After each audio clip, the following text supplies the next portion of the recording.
بسم اللہ الرحمن الرحیم۔ ہم اللہ کے ولیوں کو اور صالحین کو، نیک بندوں کو کیوں یاد کرتے ہیں اور ان کا تذکرہ بار بار کیوں کرتے ہیں؟ ان کے نام سے محافل کیوں سجائی جاتی ہے؟ اس سے ہمارے لیے فائدہ کیا ہوتا ہے؟ بعض لوگ یہ کہتے ہیں کہ کیوں ان کا ذکر کیا جائے؟ اگر وہ نیک تھے تو ٹھیک ہے، اللہ تبارک و تعالیٰ انہیں اجر و ثواب عطا فرمانے والا ہے، اللہ کے یہاں وہ پہنچ چکے، اب ان کے ذکر سے ہمارے لیے فائدہ کیا ہونے والا ہے؟ اللہ کے نیک بندوں میں سب سے زیادہ نیک کون ہیں؟ انبیاء کرام علیہم الصلاۃ والسلام ہیں، ان کے بعد شہداء، صالحین، اولیاء اللہ۔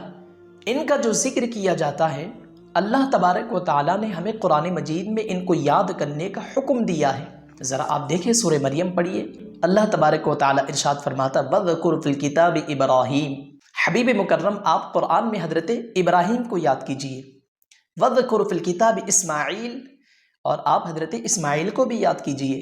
وَاذْكُرْ فِي الْكِتَابِ موسیٰ، حضرت موسیٰ کو بھی یاد کیجئے۔ وَاذْكُرْ فِي الْكِتَابِ ادریس، حضرت ادریس کو بھی یاد کیجئے۔ وَاذْكُرْ عِبَادَنَا ابراہیم وَإِسْحَاقَ وَيَعْقُوبَ، ہمارے بندوں میں سے حضرت ابراہیم کو، حضرت اسحاق کو، حضرت یعقوب کو یاد کیجئے۔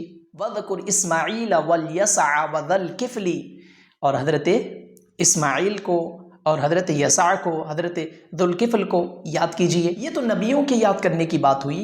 اب ذرا دیکھیں کہ صالحین کو کیوں یاد کیا جاتا ہے۔ اسی سورہ کے اندر اللہ رب العزت کا ارشاد موجود ہے وَاذْكُرْ فِي الْكِتَابِ مریم، حبیب مکرم آپ حضرت مریم کو بھی یاد کیجئے۔ یہ مریم کون ہے؟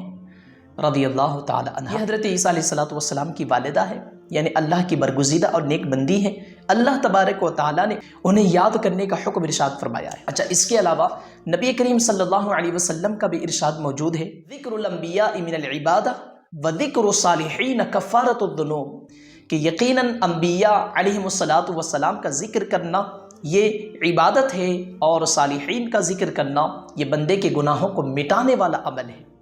تو چاہے ذکر نبیوں کا ہو یا ذکر ولیوں کا ہو، یہ تو اللہ تبارک و تعالیٰ نے کرنے کا حکم دیا نا، اس لیے ہم کرتے ہیں۔ اور ہمارے لیے فائدہ یہ ہوتا ہے کہ جب تک ہم ان کا ذکر کریں گے، اللہ تبارک و تعالیٰ ان کے ذکر کی برکت سے اتنے لمحے کو، اگر وہ ذکر نبیوں کا ہو تو عبادت میں شمار فرماتا ہے، اور اگر ولیوں کا ہو تو ان کے ذکر کی برکت سے اللہ تبارک و تعالیٰ ہمارے گناہوں کو معاف فرماتا ہے۔ ایک دوسری حدیث مبارکہ بھی ہے جس کا مفہوم یہ ہے کہ جہاں پر اللہ کے نیک بندوں کا ذکر ہوتا ہے، اللہ تبارک و تعالیٰ اپنی خاص رحمتوں کو نازل فرماتا ہے۔ اور سب سے اہم بات یہ کہ ان کی سیرت اور ان کی زندگیوں کو پڑھ کر، سن کر، ان کے راستوں پر چل کر کے ہم اللہ تبارک و تعالیٰ کو راضی کرنے والے بن جائے، یہ اصل مقصد ہوتا ہے ان کو یاد کرنے کا۔